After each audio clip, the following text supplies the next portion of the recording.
50 aniversario del natalicio de Antonio Machado, promovida por el presidente de la Junta de Coordinación Política de la 66ª Legislatura, el diputado Ricardo Rondeal Ávila, por la Secretaría General, la Secretaría de Servicios Administrativos y Financieros y el Espacio Cultural San Lázaro. Nos acompañan en el presidium el maestro Elías Robles Andrade, director general del Espacio Cultural San Lázaro. El poeta y ensayista Armando González Torres. El escritor Emilio García Sáenz. Sean todas y todos bienvenidos a este Palacio Legislativo. España, de la generación del 98, Antonio Machado. Platicaba con Gaby hace un momento, que sí, definitivamente fue contemporáneo de Rubén Darío, a que también conmemoramos hace poco en el Ducal, la librería Ducal. De hecho, coincidieron en su juventud en Francia. Nace Antonio Machado hace 150 años en Sevilla, luego estudia en Madrid, después se va a Francia y conoce grandes personalidades, entre ellas Rubén Darío.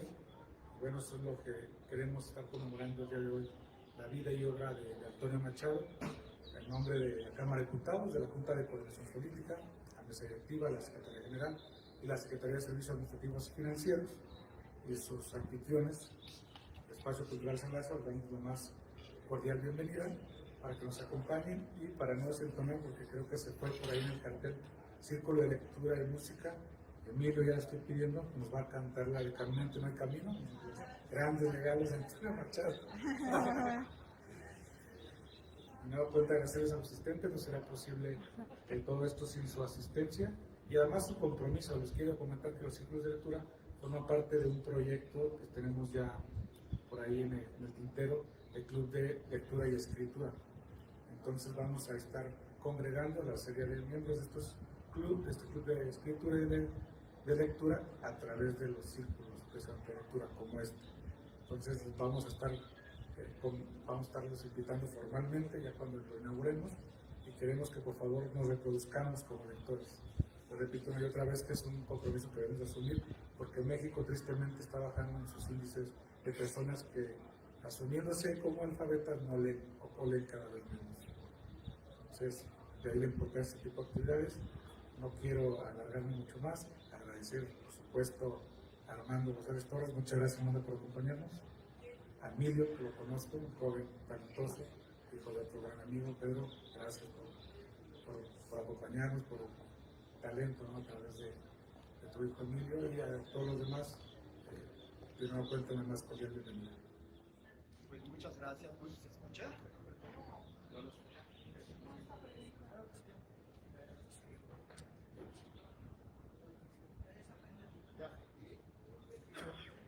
Pues muy buenas tardes, es un gusto estar en este foro, gracias por la invitación y bueno, me da mucho gusto alternar contigo, Emilio.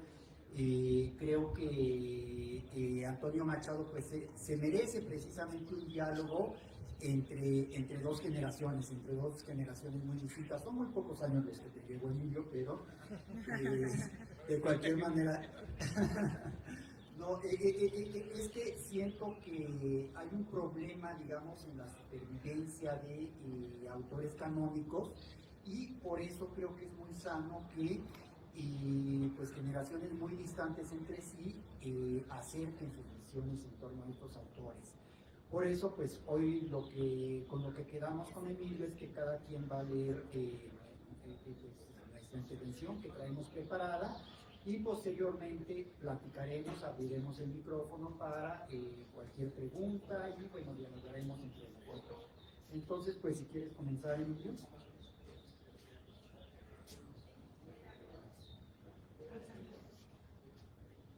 Antonio Machado ha sido uno de los últimos grandes arquitectos de la identidad española.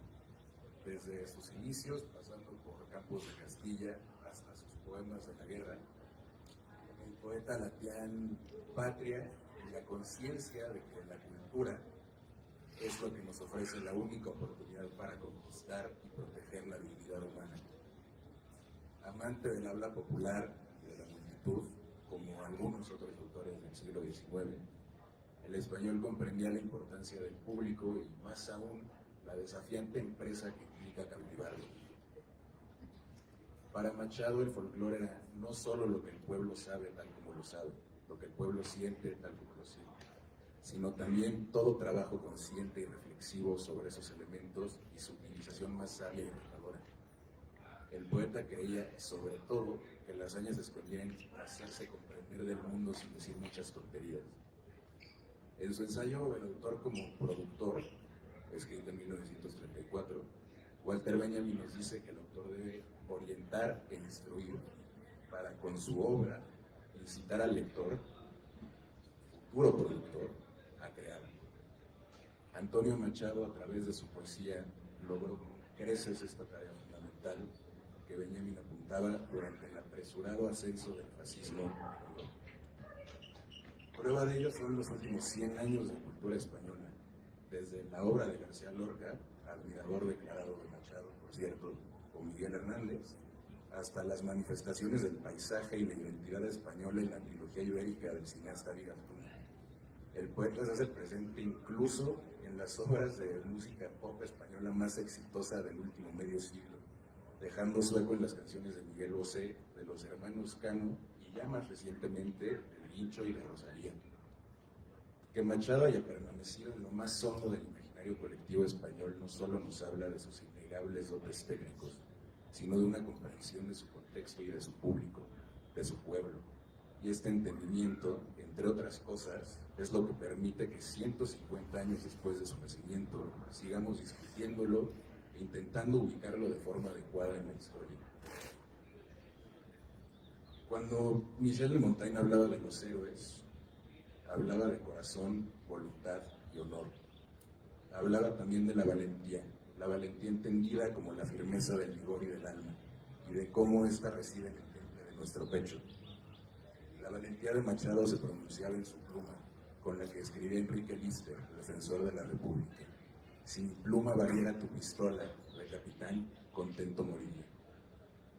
Muerto 3 años después del asesinato de García Lorca, Antonio Machado empleó sus últimos alientos en combatir el ascenso del franquismo con sus versos, con el arma propia, arma que permanece intacta en relevancia y sus alcances hasta el día de hoy porque, como escribía Friedrich Holstein, lo que permanece lo fundan los poetas. Mas tú, varona fuerte, Madre Santa, sientes tuya la tierra en que se muere, en ella fincas la desnuda planta, y a tu Señor suplicas, miserere. ¿A dónde irá el felón con su facción? ¿En qué rincón se esconderá, sombrío? Ten piedad del traidor, parirle un día, se engendró en el amor, es hijo mío. Hijo tuyo es también, Dios de bondades, cúrale con amargas soledades. Haz que su infamia castigo sea, que trepe un alto pino en la alta cima, y en el ahorcado que su crimen mea, y el horror de su crimen lo redima. Esto cantaba Machado al franquismo en A otro conde Don Julián, viva imagen de los sentimientos del poeta al ver su patria herida y traicionada con la caída de la República. Momento histórico que, aunado a la afiliación ideológica de su hermano Manuel con aquellos, le llevaría a morir lejos de su hogar. Antonio Machado, a través de sus versos, se ilustraba a sí mismo, un hombre solitario, melancólico, pero sobre todo complejo. Un hombre, un poeta, que como pocos logró plasmar en su poesía la vida, tierra y tiempo al que perteneció. El poeta, como escribía Lorca sobre un libro de versos, que es un poema que escribe a los 19 años tras leer a Antonio Machado por primera vez, es el medium de la naturaleza. Más tarde en el mismo poema, Lorca hace hincapié en que el poeta es también quien comprende todo lo incomprensible, revelando así, tal vez, la más grande de las posibilidades que esconde la poesía, la de entender, o al menos hacer más tolerable, vida y mundo a través de ella.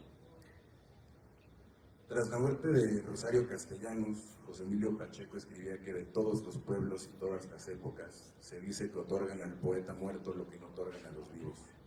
Según Pacheco, esto ocurría porque nadie puede saber realmente quién es el poeta hasta que sus versos son su única voz.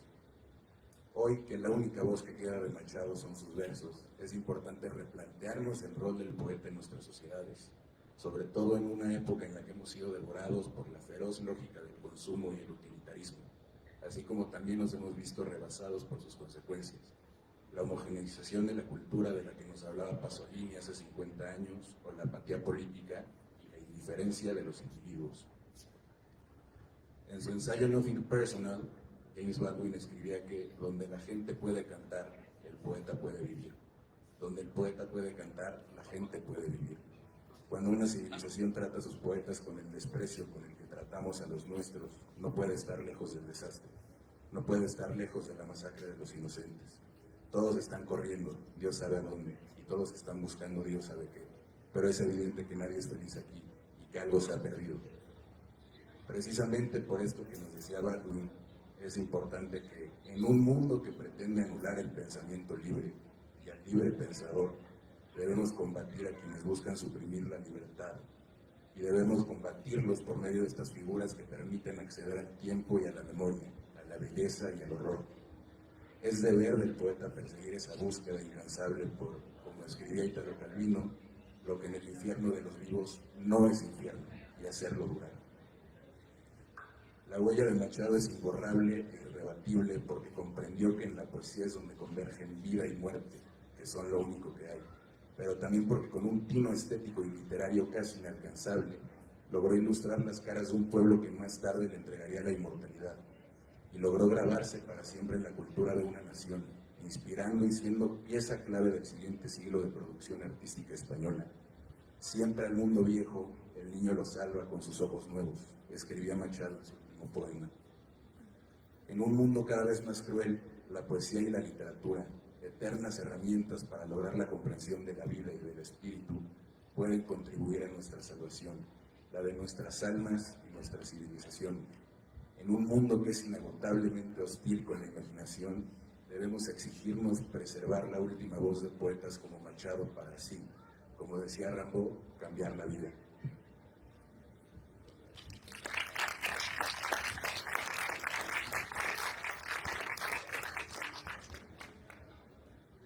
Muy emotiva y completa tu exposición, Emilio. Dejas pues, muchos motivos abiertos para la discusión. Me interesa particularmente esta pervivencia de Machado a través de diversas formas y plataformas culturales.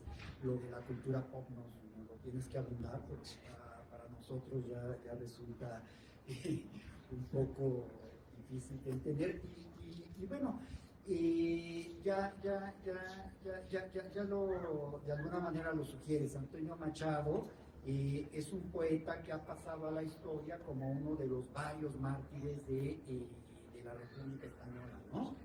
Y esta posteridad política es muy justa, pero creo que ensombrece un tanto de sus muchas y complejas facetas poéticas y de su modernidad, de el secreto de esta pervivencia que tú nos has ilustrado ahora con estos exponentes jóvenes de la cultura popular, porque Machado es un poeta muy conservador, pero al mismo tiempo muy moderno. Es el poeta que tú lo explicas muy bien, de raigambre tradicional, que le canta al paisaje de su tierra, ¿no? Pero también es el poeta cerebral, este poeta filosófico, que hay pocos en lengua española, ¿no? Que por medio de sus apócrifos, particularmente de Juan de Mairena, ¿no? Introduce una novedosa reflexión filosófica y un pensamiento fragmentario inédito en español.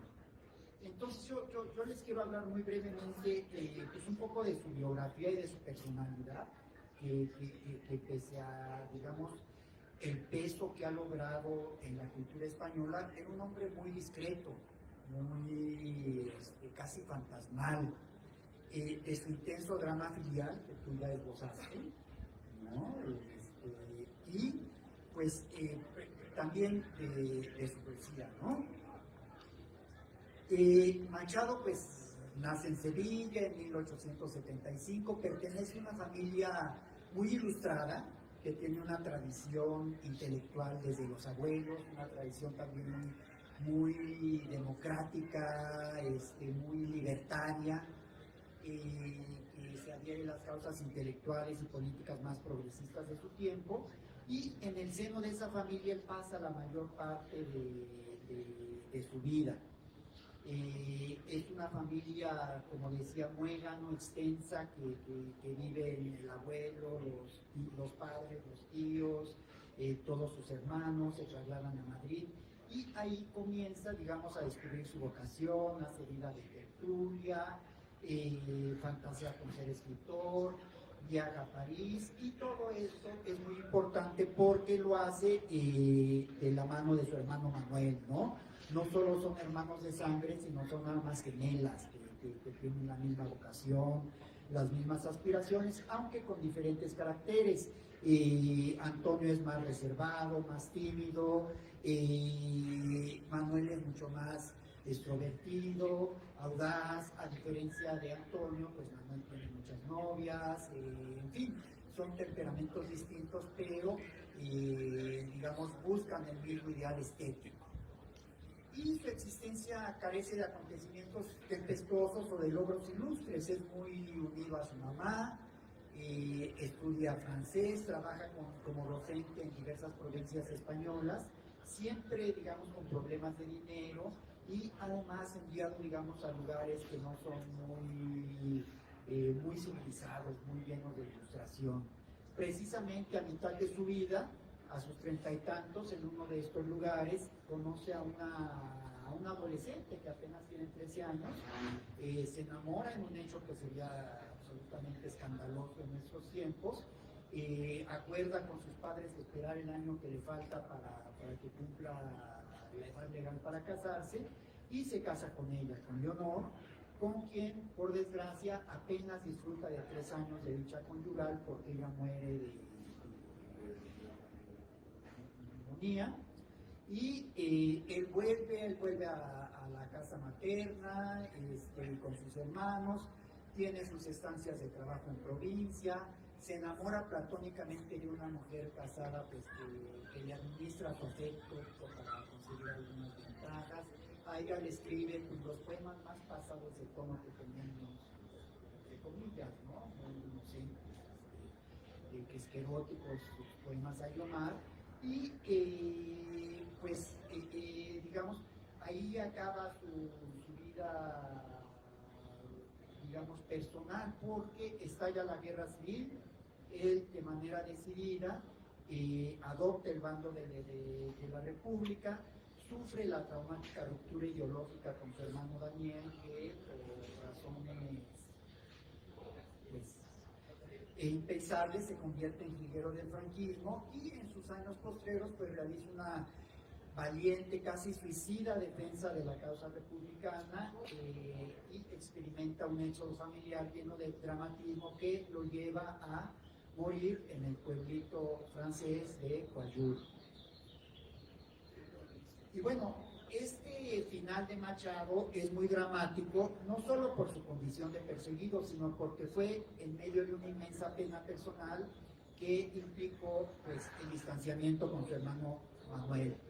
Y esta disconstancia fraternal es insólita porque eran realmente muy unidos, viajaron juntos a París, como decía, compartían todos estos anhelos estéticos de juventud, y bueno, ambos, por otro lado, habían sido, pues, no solo compartían afinidades literarias, sino que habían sido decididos partidarios de la República.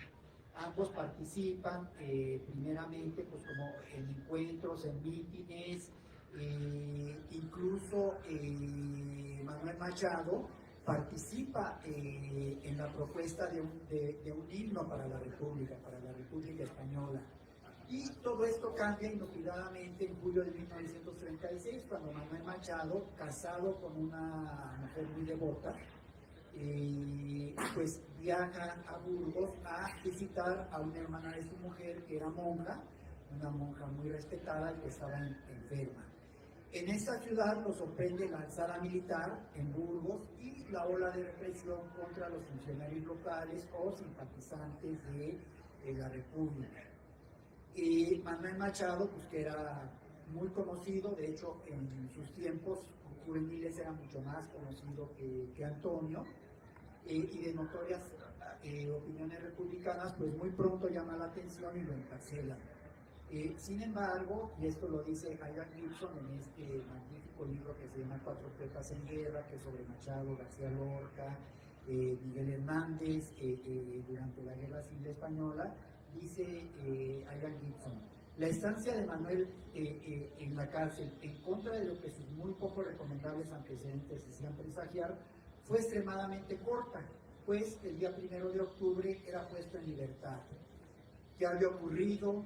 Como un reconocido y activo republicano pudo salir ileso de la dura persecución política que se había desatado a raíz del levantamiento militar de julio. Pues todo indica que la familia de su esposa, una familia de mucha raigambre y muy católica, pues intercedió por Manuel, y sin duda pues el instinto de supervivencia, el amor marital, o la búsqueda de paz y de ascenso social por parte de él resultaron mucho más poderosas que sus convicciones, que sus compromisos filiales, y pues Manuel Machado rápidamente se convierte de ser un republicano furibundo en un falangista furibundo. Dice otra vez Ian Gibson: a partir de aquí, el transformismo ideológico y religioso experimentado por el poeta parece más bien cosa de magia. Manuel no solo fue puesto en libertad sin ningún tipo de cargo, sino que a los pocos días entró a trabajar como corrector de pruebas en el ultraconservador diario burgalés el Castellano. Y bueno, pues su transformación política se complementa rápidamente con su afiliación formal al falangismo y sobre todo con la puesta en servicio de su talento político al ser, pues, para sus nuevos amos, por decirlo así. Mientras Manuel Machado, por convencimiento propio, mágico, o por miedo, o por conveniencia, se adhería a la causa franquista, el resto de la familia, particularmente Antonio, pues se convertían en figuras cada vez más visibles y cada vez más vulnerables cada vez más visibles, digamos, de parte de la resistencia republicana, y cada vez más vulnerables. Antonio Machado pues se convierte en la voz por antonomasia de la República, como tú ya decías, se convierte en un testigo privilegiado y conmovedor de la barbarie, como en el caso de su sentida elegía la muerte de García Lorca, que es el crimen fue en Granada, y que no solo es un instrumento de denuncia memorable, sino una de las reflexiones más hondas sobre la gratuidad y el sinsentido metafísico de la violencia, así como sobre la conciencia de la muerte. Les voy a leer unos fragmentos. Se le vio caminar solo con ella, sin miedo a su guadaña. Ya el sol en torre y torre, los martillos en yunque, yunque, yunque de las fraguas. Hablaba Federico requebrando a la muerte. Ella escuchaba, porque ayer en mi verso, compañera, sonaba el golpe de tus cejas palmas, y diste el hilo a mi cantar y el filo a mi tragedia de tu voz de plata. Te cantaré la carne que no tienes, los ojos que te faltan, tus cabellos que el viento sacudía, los rojos labios donde te besaban.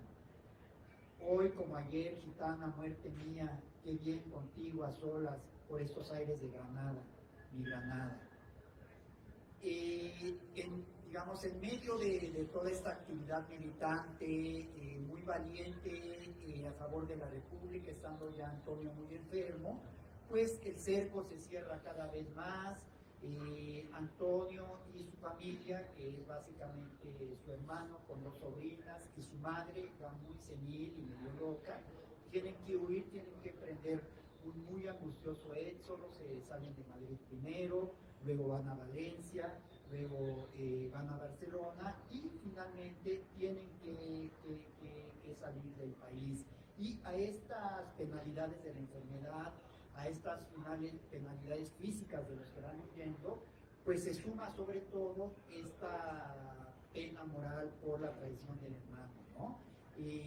Porque pese a lo, digamos, difícil de las comunicaciones en ese tiempo, pues era sabido que Manuel tenía un activismo muy militante a favor de la Falange, Entonces en alguna ocasión algunos amigos le citan que oyeron a Manuel leyendo unos sonetos patrióticos dedicados a Franco, y dice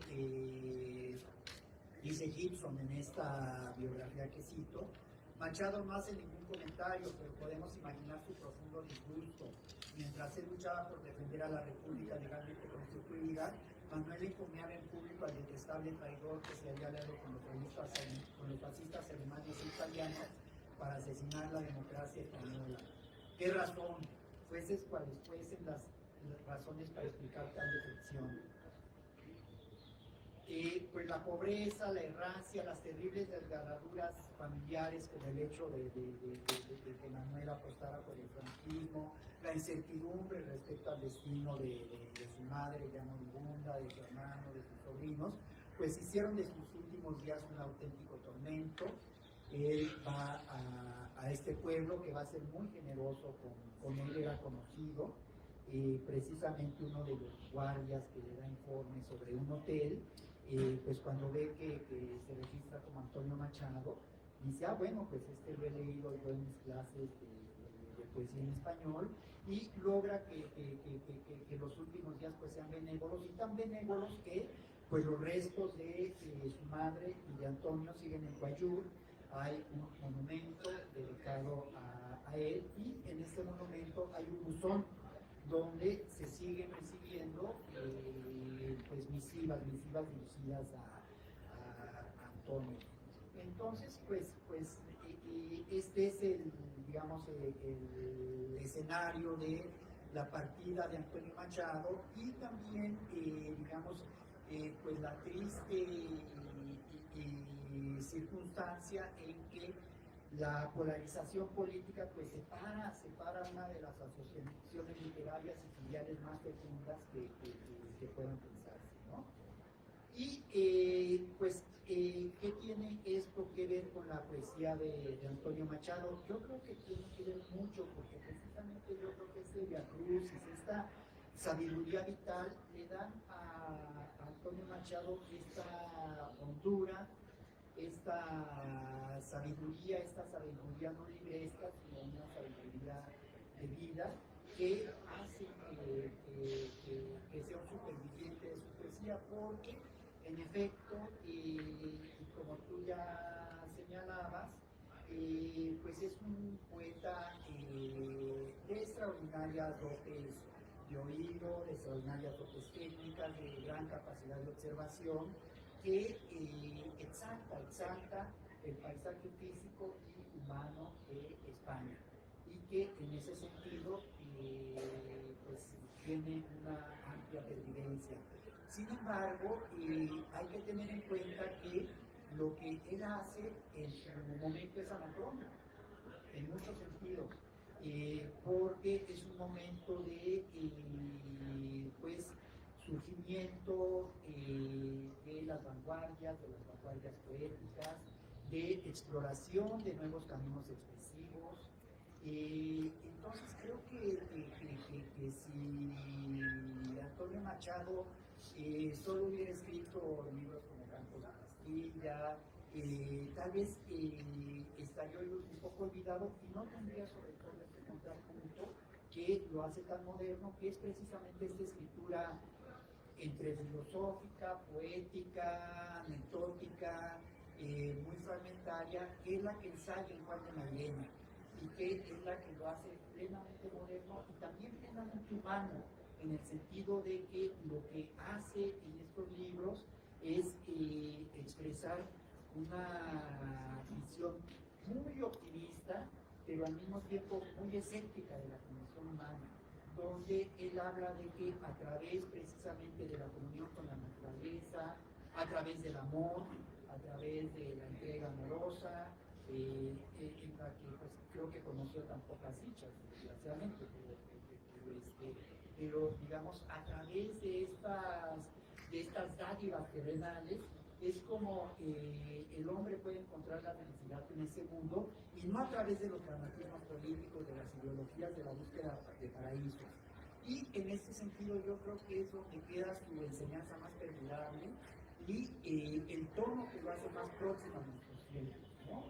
Y bueno, es precisamente lo que yo quería indagar contigo, Emilio. ¿Qué es lo que te atrae a ti, un lector joven, un lector muy informado también con el tema contemporáneo, a un autor como Antonio Machado?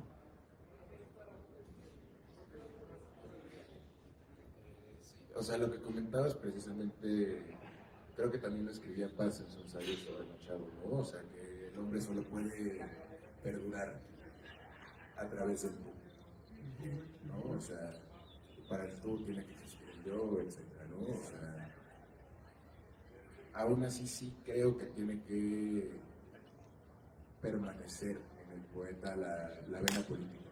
Sí creo que es algo vital y algo esencial, sobre todo en un mundo que nos deshumaniza, nos desensibiliza cada día más, que exige cada vez menos políticamente de nosotros y que todo parece indicar que lo que quiere es esa indiferencia. Y creo que también ahí está el tú en ver el dolor ajeno y en comprender el dolor ajeno y en combatir el dolor ajeno. Esa es, bajo mi perspectiva, la enseñanza más grande de Machado, y es lo que a mí me acerca a él, lo que me permite conectar con lo que escribió hace casi 100 años, por ejemplo. Sí, bueno, en efecto, a diferencia de, digamos, mucha poesía de la Guerra Civil Española, que era una poesía muy de circunstancia, y además una poesía muy panfletaria, muy, digamos, apegada a los dogmas de las distintas facciones, la poesía de Antonio Machado es una poesía hondamente humana, es una poesía, como tú dices, que más que enarbolar consignas, se fija en el dolor ajeno, y en ese sentido la poesía política de Antonio Machado es también una forma de comunión, ¿no? Una forma de establecer contacto con el tú. Y sin duda es lo que hace que pues esta poesía superviva. Pero, ¿cómo está este otro modo de supervivencia? A mí me interesó mucho porque desde luego para mi generación pues la forma en que se popularizó Machado pues fue a través de Serrat y de otros que se acercaron a su poesía y la hicieron mucho más asequible. ¿Cómo está esto con José, con Rosalía, con Mecano? Sí, sobre todo creo que más con la relación directa con lo que es, por ejemplo, la poesía política de Machado o con algo más es esta búsqueda del español, sobre todo. Pienso, no sé, hablando de Rosalía, por ejemplo, pienso en El Mal Querer, que es una obra flamenca del siglo XIII adaptada a un álbum de creo que 10 canciones, son capítulos, es capítulo 1, capítulo 2. Y es un disco en el que escribe en conjunto con el Guincho, escritor, productor, músico canario, y trasladan, creo yo también, que una de las formas más modernas para acercarse a algo de 7 siglos anteriores fue a través de la poesía de Machado. Creo que hay muchos de sus versos en la música, en este álbum en particular. Y también con el trabajo en solitario del Guincho, por ejemplo, tiene un álbum llamado Pop Negro del 2010, en el que está esa vena poética de Machado latente durante los 40 minutos que dura el álbum. Pues creo que es la mejor prueba de la vitalidad de un autor, ¿no? Que siga viviendo en manifestación. Y que inspire a otros a crear. Exacto. Y de muy distintas generaciones, porque no sé si estás de acuerdo, pero yo siento que digamos, la mutación de los cánones se ha acelerado impensablemente en las últimas décadas. digamos, generaciones atrás era posible que digamos, de una generación a otra, una diferencia de 10 años todavía tuviera una serie de referentes comunes. Ahora es prácticamente imposible. Los autores de 50 años no leen lo mismo que, no han leído lo mismo que los de 60. Entonces, mucho menos cuando hay una diferencia mayor. Y en este sentido, pues estas derivas que nos señalan, estos resabios de evidencias de Machado en la cultura contemporánea, pues son muy valiosos.